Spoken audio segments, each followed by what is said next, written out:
Aston Martin just revealed a V12 powered military truck with weapon storage, armor plating, and 40-inch off-road tires. And the strangest part is that the car doesn't exist. There's no engine under that hood, no combat electronics behind that dashboard, and no plan to ever put it on public roads. What Aston Martin actually built is a full-scale, non-functional model of a vehicle that will only ever be driven inside a video game. The car is called the Dreadnought, and it's a collaboration between Aston Martin and Call of Duty, Modern Warfare 4, which launches in October.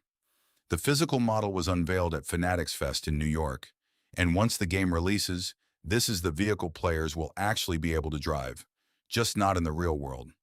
Gran Turismo has spent years commissioning manufacturers to design cars purely for its Vision Gran Turismo program, concept vehicles built for a game engine rather than a production line. A few of those have crossed over into reality. Bugatti's Vision GT car previewed styling cues that later showed up on the Chiron, and McLaren's Ultimate Vision Gran Turismo eventually became the basis for the real road-legal Solus GT. Aston Martin's approach with the Dreadnought follows the same basic playbook, just applied to a first-person shooter instead of a racing simulator, and pushed into far more extreme territory than anything built for Gran Turismo. The name itself carries some weight. HMS Dreadnought was the battleship that made every other warship in the world instantly obsolete when it launched in the early 1900s, redefining naval design overnight. Aston Martin naming a militarized concept truck after it is a fairly deliberate piece of branding. Though it's worth noting the company has spent the last several years naming cars starting with V, from the Vantage to the Valkyrie to the Valor, so breaking that pattern here is its own small signal that this vehicle sits outside Aston Martin's normal lineup entirely. Despite being built for a war zone rather than a driveway, the Dreadnought is unmistakably an Aston Martin underneath the armor. The front edge of the hood carries the brand's signature S-line crease, the same design detail found on the DBX and the Vantage, and the body sides are sculpted with the pinched, wasp-waisted profile Aston Martin uses across its road cars. A shape you don't typically associate with a military vehicle, but one that gives the Dreadnought a recognizable identity rather than making it look like generic tactical hardware with a badge stuck on. From there, everything scales up.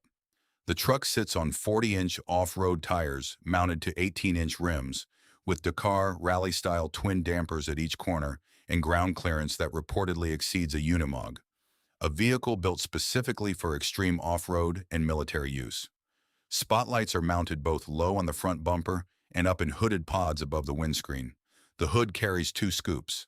Camera housings replace traditional wing mirrors.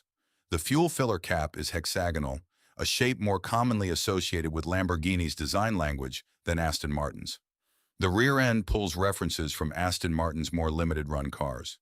The ducktail spoiler and kicked-up bodywork echo the Victor, a V12-powered manual gearbox one-off built as a tribute to Aston's 1970s racing cars.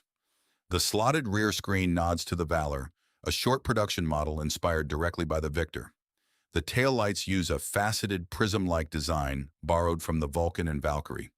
Two oversized tow hooks sit at the rear alongside four exhaust outlets, large enough to fit a closed fist into, a detail that says more about the scale of this thing than any spec sheet number could. Aston Martin hasn't built a physical interior for the model, but in-game renders show a cabin that leans further into luxury than you'd expect from something marketed as combat-ready. There's an Oxford tan leather dashboard, herringbone weave exposed carbon fiber on the exterior panels, and door hinges finished in anodized satin gold. Details that would be at home in a DBS, not a militarized off-roader.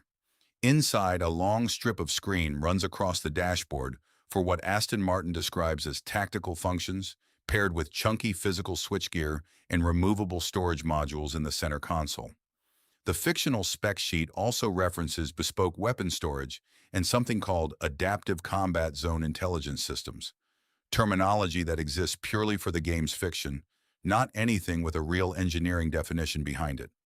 None of this is really about building a truck.